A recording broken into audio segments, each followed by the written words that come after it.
Chitrakoot police की समस्त team द्वारा बहुत लगनशील तरीके से कार्य किया गया है वर्ष 2023 में, और इसी के फलस्वरूप विभिन्न उपलब्धियां हासिल हुई हैं। सबसे पहले तो ऑपरेशन कन्विक्शन को अब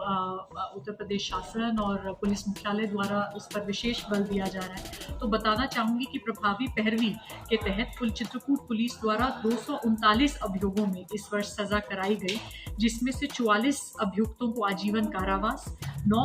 10 अभियुक्तों को 20 वर्ष का कारावास तथा 47 अभियुक्तों को 10 वर्ष का कारावास की सजा हुई है। इसके साथ साथ जो इस बार पुलिस मुख्यालय द्वारा पुरस्कृत किया गया था कि पूरे प्रदेश में सबसे त्वरित सजा कराने वाले जो जनपद हैं, उसमें भी चित्रकूट पुलिस को प्रथम स्थान प्राप्त हुआ था, जहां हमारे 376 तथा पॉक्सो के प्रकरण में मात्र 28 दिन के ट्रायल में सजा हो गई थी तथा कुल घटना के 42 दिन के बाद ही आजीवन कारावास की सजा अभियुक्त को कराई गई थी। इसी के साथ साथ यातायात का हमने कड़ाई से पालन कराने का यातायात नियमों का कड़ाई से पालन कराने का प्रयास किया है, जिसके तहत 39,421 वाहनों का चालान किया गया है और इस चालान की कुल वैल्यू 5,78,00,000 रुपए से भी ज़्यादा है। इसी के साथ साथ लगभग 26,000 लोगों के विरुद्ध निरोधात्मक कार्रवाई सीआरपीसी की धारा 107, 116, 151 के तहत की गई है तथा 25,018 व्यक्तियों को अधिक से अधिक धनराशि से पाबंद किया गया है।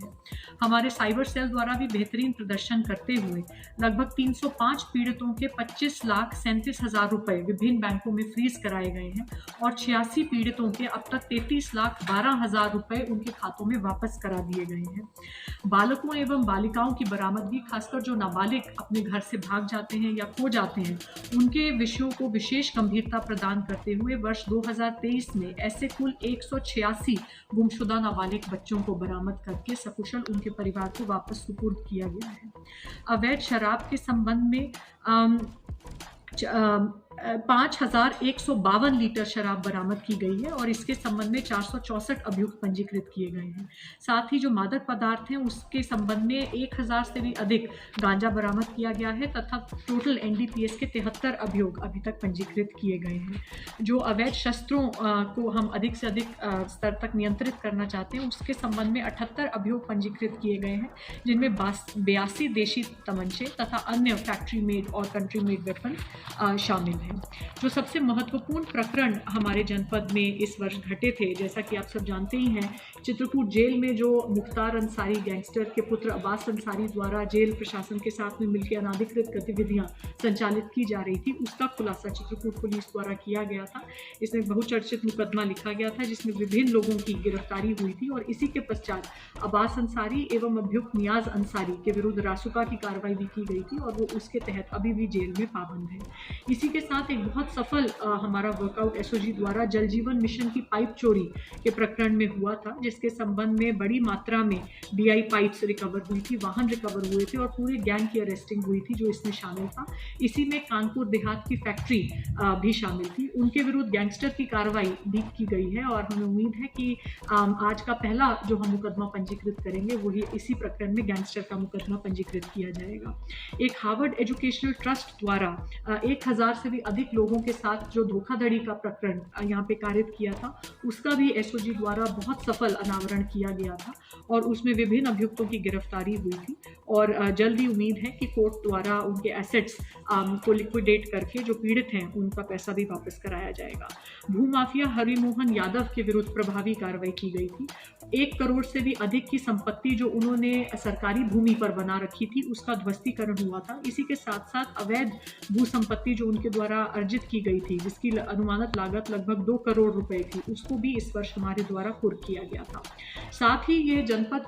जो खनन से प्रभावित है, इसमें विभिन्न प्रकार के लोकेशन गैंग संचालित है और बहुत लंबे समय के बाद किसी जनपद द्वारा इस क्षेत्र में लोकेशन गैंग पर कड़ी कार्रवाई की गई थी। एक मुकदमा पंजीकृत किया गया था जिसमें 7 खनन माफियाओं को गिरफ्तार किया गया था और इसी के साथ साथ जो पुलिसकर्मी उनके साथ संलिप्त थे, उनमें से 8 का चिन्हीकरण हुआ था जो सबसे गंभीर रूप से उनसे संलिप्त थे। उन सभी का प्रशासनिक आधार पर स्थानांतरण दूरस्थ जनपदों में कराया गया है तथा उनके खिलाफ विभागीय कार्रवाई भी की जा रही है। मोबाइल्स की बरामदगी, जो कि एक सबसे सामान्य सामान्य शिकायत है मोबाइल खो जाने की, तो वर्ष 2023 में पीड़ितों के 305 खोए हुए, चोरी हुए मोबाइल वापस कराए गए हैं। इस वर्ष बहुत से धार्मिक पर्व और आयोजन भी चित्रकूट पुलिस द्वारा सफलतापूर्वक संपन्न कराए गए, जिसमें विशेष रूप से भदोई अमावस्या, जिसमें अपेक्षा से बहुत अधिक भीड़ जनपद चित्रकूट में इनका आगमन हुआ था, और दीपावली अमावस्या मेला, जिसमें प्रत्येक वर्ष बहुत भीड़ रहती है, इस बार बहुत अच्छे व्यवस्थापन के बाद सकुशल संपन्न कराए गए थे। साथ ही मिशन शक्ति अभियान पे हमारे जनपद द्वारा बहुत गंभीरता से कार्रवाई की जा रही है। हमारा प्रयास है कि हम अधिक से अधिक महिला चौपाल और जागरूकता कार्यक्रम करें और अधिक से अधिक महिलाओं तक अपनी बात पहुंचाएं कि वो खुल के अपने साथ होने वाले किसी भी शोषण, किसी भी पीड़ा को पुलिस के साथ साझा कर सकती हैं। इस वर्ष 1632 महिला चौपाल आयोजित हुए हैं, जिनमें लगभग 45,000 महिलाओं और बालिकाओं को जागरूक किया गया है।